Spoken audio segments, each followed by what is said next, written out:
ये बनाएगा यहाँ पर क्या बनाएगा हैं? हंस नामक पंच महापुरुष। हंस नामक पंच महापुरुष का योग। बहुत दिन के बाद कोई कुंडली आई ना, है ना। अच्छा, अब देख जो भी गणना की। अब एक सवाल हमारा सुनिए। अभी ये कुंडली का तो जातक दुनिया में है नहीं, लेकिन इस तरीके की बहुत सारी कुंडलियां होंगी जिन पे कैंसर होंगे, वो बहुत सारी होंगी। तो अगर ये इरफान खान की कुंडली आपके पास पहले से आ जाती जिस समय कैंसर का इलाज चल रहा था, तो ये बचती कि ना बचती? मैं इसमें अगर ज्योतिषीय निदान पूछो तो शनि मंगल राहु 3 ग्रहों का उपाय करा देते। ठीक है, ज्योतिषीय ठीक आधार पे समझ गए। फिर देखा जाता बचती, फिर देखा जाता। ठीक, करेक्ट बात है एकदम। 3 ग्रहों का उसमें उपाय कराना था ना। हाँ, आवश्यक था, है ना।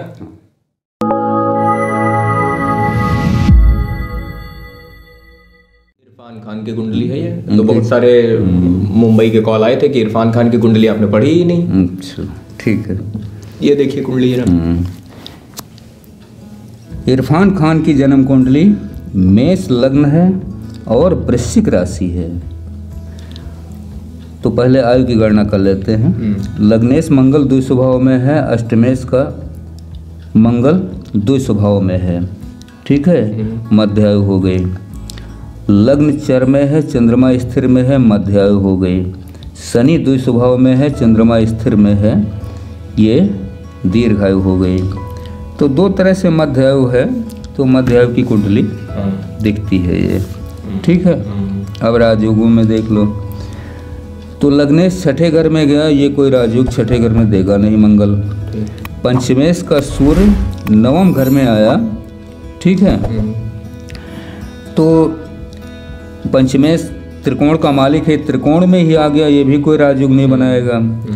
नवमेश गुरु चौथे घर में आया, उच्च का, यही एक सबसे बड़ा राजयोग इस कुंडली में बनेगा कि भाग्येश गुरु चतुर्थ केंद्र में उच्च का बैठा। ठीक है, ये बनाएगा यहाँ पर क्या बनाएगा? हंस नामक पंच महापुरुष। हंस नामक पंच महापुरुष का योग। बहुत दिन के बाद कोई कुंडली आई ना, है ना। अच्छा, अब देखो कि ये किसी पाप ग्रह से पीड़ित तो नहीं है। ठीक है, तो मेष लग्न की कुंडली है, द्वितीयेश और सप्तमेश शुक्र है। ठीक है, 2 मारक भावों का स्वामी शुक्र है। ठीक, लेकिन ये शुक्र यहाँ पे नहीं, गुरु शुक्र का आमने सामने है, तो एक तरह का लक्ष्मी नारायण योग भी तो बन रहा है, इसलिए शुक्र का उतना प्रभाव मैं नहीं मानता। और राहु की कोई दृष्टि नहीं है, शनि की भी कोई दृष्टि नहीं है, मंगल की कोई दृष्टि नहीं है। तो ये हंस नामक जो योग है, ये क्या बताता है? इनका जो पैतृक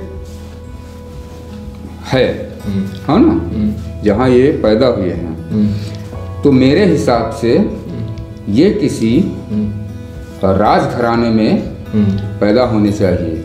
अब ये तो हमको ज़्यादा मालूम नहीं के बारे में। या किसी तालुकेदार जमींदार के घर में अच्छा इनका जन्म होना चाहिए, बड़े घर में, बड़े घर में, है ना, क्योंकि पैतृक रूप में हंस राजयोग बना रहा है, हंस नामक राजयोग। तो ये तो रिसर्च की जाए तो पता चलेगा कि कहाँ इनका हो। एक तो ये चीज़ हो गई। और बाकी पंचमेश सूर्य भाग्य भाव में बैठा है ना, और बुध को मेष लग्न में तृतीयेश है और खष्ठेश है बुध, तो बुध का यहाँ कोई रोल नहीं है, है ना। पंचमेश सूर्य ही यहाँ भाग्य भाव में बैठा है, लेकिन ये सूर्य राहु से दृष्ट है। अब ये क्या कहानी गढ़ेगा, है ना। चंद्रमा 8वें घर में नीच का पड़ा हुआ है। ठीक, 9 10, और सूर्य 9वें घर में बैठा हुआ है, इस पे राहु की 9वीं दृष्टि और शनि की 7 8 9 10, शनि की दृष्टि 10वीं। तो राहु और शनि की सूर्य पे दृष्टि। ठीक, मंगल की 1 2 3 4, मंगल की दृष्टि सूर्य पर, क्या कहानी गढ़ेगा। सूर्य शरीर के अंदर हृदय का कारक, हड्डियों का कारक, और अंतःस्रावी जो ग्रंथियां होती हैं, एंडोक्राइन ग्लैंड्स, उनका कारक होता है। सूर्य बहुत बुरी तरह से पीड़ित है शनि, मंगल और राहु के से। तो ज्योतिष में एक नियम काम करता है कि राहु मंगल से ही जो ग्रह पीड़ित हो जाएगा वो कैंसर का कारक बना देगा, ठीक है ना। तो सूर्य इसमें कैंसर का कारक बना, राहु मंगल से पीड़ित है, इसका मतलब है इनको कैंसर होना जीवन में निर्धारित था पहले से ही। ठीक है, बहुत ही लंबे समय से कैंसर था। हाँ, तो अब 2-3 स्थान हो सकते हैं, नहीं, हड्डियों में हो सकता है, हृदय में हो सकता है, और एंडोक्राइन ग्लैंड में हो सकता है। इस तरह से ये कुंडली मेन हमने इसीलिए खोली थी कि इसमें कैंसर का जरा देखा समझा जाए कि इसमें क्या व्यवस्था है कैंसर की। अच्छा, छठा घर चूंकि रोग का है, यहाँ भी देखो एक पीड़ा बनी हुई है कि यहाँ मंगल बैठा हुआ है, लग्नेश स्वयं, ठीक है, और ये मंगल कन्या में बैठा हुआ है। शनि से ये मंगल दृष्ट है, ठीक है, शनि की उच्च दृष्टि यहाँ आ रही है। तो ये कहीं न कहीं पर ये शनि मंगल को ये जो कॉम्बिनेशन बना छठे घर पे, तो ये छठे घर पे जब भी शनि मंगल का कॉम्बिनेशन बनेगा तो नर्वस सिस्टम को इफेक्ट करेगा, हाँ, प्रभावित करेगा। तो अच्छा, ये जो एक्टिंग क्राफ्ट है, हम इसके बारे में आपको एक चीज बताते हैं। एक्टिंग अकेली ऐसी आर्ट और क्राफ्ट है कि जो एंडोक्राइन ग्लैंड और नर्वस सिस्टम के संयोग से की जाती है। ये बहुत ही एक इंटरनल क्राफ्ट है। हाँ। एक 4 वेद होते हैं ना अपने यहाँ, एक पंचम वेद है, उसको पंचम वेद का नाम जो है भृगु नहीं, भरत मुनि ने लिखा था नाट्य शास्त्र। तो नाट्य शास्त्र को पंचम वेद कहा जाता है। उसमें लिखा हुआ है कि अभिनेता जो है वो पर काया प्रवेश करता है, तो वो दूसरे की काया भाई सीधी सी बात अपने अंदर प्रवेश कराता है। हाँ। और उसके बाद उससे छल करता है। तब पब्लिक को ये लगता है कि अरे ये तो वो नहीं है जो ये है, ये कोई दूसरा है। तो उसमें एंडोक्राइन ग्लैंड और नर्वस सिस्टम का बहुत ही डीप में यूज होता है। और कैरेक्टर एक्टर में है इरफान खान मास्टर थे, ये तो है। इसमें पर काया प्रवेश में ये मास्टर आदमी थे। एक चीज और देखिए कुंडली के अंदर कि अभी अगर इस टाइप की कोई कुंडली कि जिसके अंदर एंडोक्राइन ग्लैंड या नर्वस सिस्टम से संबंधित कोई बहुत ही बुरी परेशानी होने वाली हो, तो इन कुंडलियों को अभिनय के क्षेत्र में जाने से रोका जाए ना, अदरवाइज वो वहाँ कैंसर बनाएंगे। नहीं, क्या होगा? ऐसा नहीं, कैंसर ऐसा ये केवल किसी एक सेक्टर में जाने से कैंसर बनेगा, ऐसा नहीं हो सकता। देखिए हम आपको एक दो एग्जांपल देते हैं। दिलीप कुमार ने भी इसी लेवल पर अभिनय शुरू किया था, उनको भी प्रॉब्लम हुई, डॉक्टर से दिखाना पड़ा। नवाजुद्दीन सिद्दीकी ने भी यही सब किया। अमिताभ बच्चन भी बहुत ही गहरे जाते थे, मैर्लिन ब्रांडो बहुत गहरे जाते थे, हैं। तो ये जितने एक्टर एंडोक्राइन का सिस्टम लेके और अपने नर्वस सिस्टम का इस्तेमाल करके बहुत गहरे में अभिनय में जाते हैं, इनको कैंसर से संबंधित चीजें होनी शुरू हो जाती हैं। इन पर क्या कहेंगे आप? भाई हमारा तो ये मानना है कि कैंसर एक ऐसी चीज है कि वो जन्म कुंडली पे अगर पहले से आई है, ठीक है, तो वो दिखेगी, ठीक है। अमिताभ बच्चन की कुंडली पे कैंसर नहीं दिख रहा है, कहीं नहीं दिखता। ठीक है, सही, ठीक है ना। और क्या अमिताभ बच्चन ही थोड़े ही, न जाने कितने एक्टर होंगे, अगर उनकी कुंडलियां देखी जाएं, तो इसका अर्थ ये हुआ कि कैंसर भी तो पहले से निर्धारित है, वो जन्म कुंडलियों पे दिखेगा। अगर कैंसर होना है तो, है ना, और नहीं होना है तो नहीं दिखेगा। रही एक्टिंग की बात, तो हम किसी क्षेत्र में काम करें, व्यापारी है तो क्या वो एक्टिंग नहीं करता? तो ये एक्टर ही है। सही बात, झूठ बोलता रहता दिन भर, पता नहीं लगने देता। भाई पता नहीं लगता, इतनी सफाई से बोलता है, सफाई से जो बोलता रहता है। जो नौकरी करता है वो अपने बॉस से झूठ बोलता है, रहता है, वो भी सफाई से बोलता है, वो सही है ना। हाँ। तो एक्टिंग तो हर मनुष्य धरती पर कर रहा है ना? बस इनको एक्टिंग का पैसा मिल रहा है, बस इनको नहीं, पैसा नौकरी वाले को भी मिलता है, व्यापारी को पैसा, सब एक्टिंग से ही कमा रहे हैं वास्तव में देखा जाए। सही बात। खेती जो करता वो भी एक्टिंग ही कर रहा है। सही बात। तो एक्टर तो सब है, हाँ सही बात है। तो अभिनय सबको करना पड़ता। अच्छा, अगर सनातन धर्म के ग्रंथों को पढ़ो तो पता चलता है कि संसार में सब कर्म के साथ अभिनय ही करते हैं, अभिनय करते हैं। तो वो तो है, ये तो सही। अब इस समय, अच्छा, ये पुराने जमाने में अभिनेता को बेकार कहा जाता था, वो एक समय समय पर मान्यताएं होती हैं, और अब अभिनेता को सर पे रखा जाता है ताज की तरह। हाँ, तो देखिए समय कैसे बदलता, वो तो है ही है, समय इसी क्राफ्ट को, इसी आर्ट को बुरी नजर से देखा जाता था। हाँ। और अब इसी क्राफ्ट, इसी आर्ट के ऊपर लोग पूरा जीवन एक कर देते हैं, जीवन एक कर देते है ना? ये तो है। तो इस कुंडली के अंदर जो है वो कैंसर की पूरी व्यवस्था है, पूरी हमने बताया ना, जो अभी गणना की। अब एक सवाल हमारा सुनिए। अभी ये कुंडली का तो जातक दुनिया में है नहीं, लेकिन इस तरीके की बहुत सारी कुंडलियां होंगी जिन पे कैंसर होंगे, वो बहुत सारी होंगी। तो अगर ये इरफान खान की कुंडली आपके पास पहले से आ जाती, जिस समय कैंसर का इलाज चल रहा था, तो ये बचती कि ना बचती? मैं इसमें अगर ज्योतिषीय निदान पूछो तो शनि मंगल राहु 3 ग्रहों का उपाय करा देते, ठीक है, ज्योतिषीय ठीक आधार पे, समझ गए। फिर देखा जाता बचती, फिर देखा जाता, ठीक, करेक्ट बात है एकदम। 3 ग्रहों का उसमें उपाय कराना था ना, आवश्यक था, है ना? अपना काम कर दिया जाता, हाँ, है ना? हाँ, बाकी ईश्वर जाने। ये और जानते हैं, हम आपको बताते हैं, इरफान खान की जो ये वीडियो हम बना रहे हैं, प्रेडिक्शन आपसे करवा रहे हैं, इसके पीछे हमारा मकसद जानते हैं क्या था?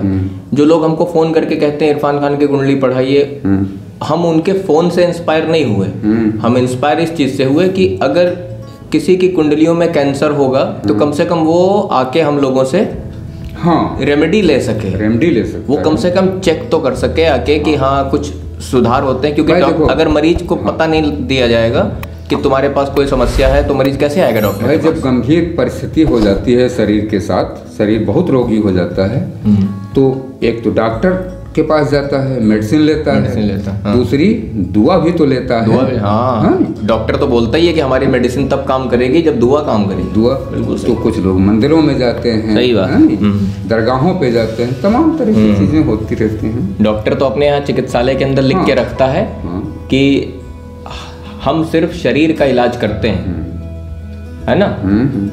शरीर की हम सर्जरी करते हैं, इसको ठीक जो है वो ईश्वर करता है। ये तो होता है, तो ये चीज तो उपाय तो मैं बताता है नहीं।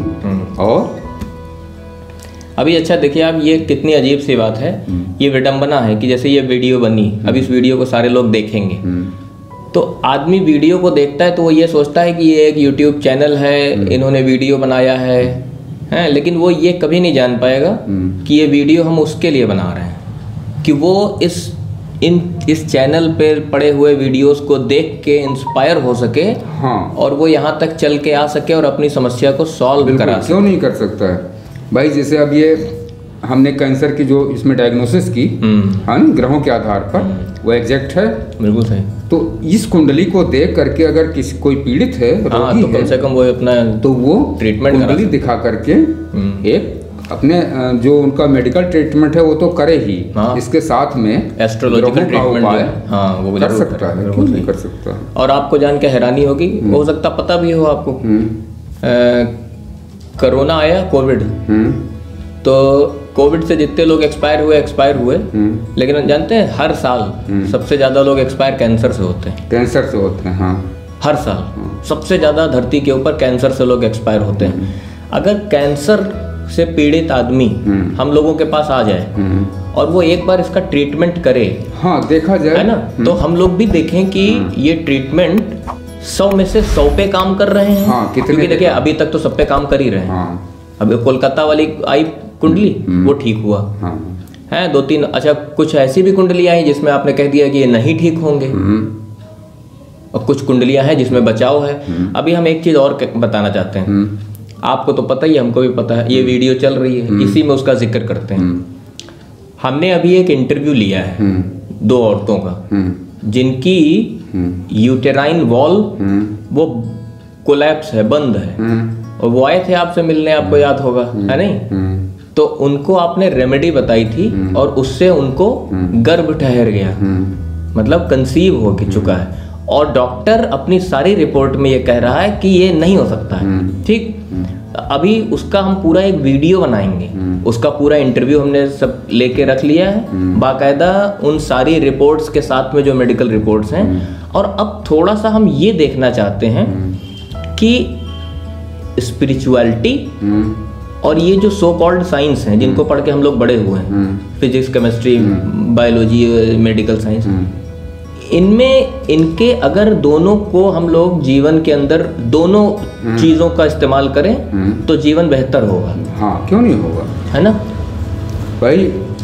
प्राचीन काल में तो जो औषधीय विद्या थी वो आयुर्वेद था। हाँ। पंचकर्म था। हाँ। आयुर्वेद की ही एक शाखा। सही। तो उससे उसका निदान करते थे, ठीक बात है ना, रोगों का।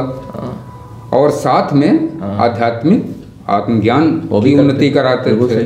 तो शारीरिक और मानसिक दोनों रूप से वो बलवान होते। सही बात है। हमने देखा जितने भी बड़े अरबपति हैं, जब उनके यहाँ कोई प्रॉब्लम होती तो वो डॉक्टर के पास तो जाते ही हैं, एस्ट्रोलॉजर के भी पास जाते हैं। क्यों नहीं जाते हैं भाई? वो ये देखते हैं कि इस समय क्या समस्या है ना, किन ग्रहों की स्थिति के कारण ऐसा हो रहा है। तो उनकी पूजा पाठ कराते हैं बाकायदा, हर चीज स्पिरिचुअल लोगों के पास जाते हैं। हाँ, है ना।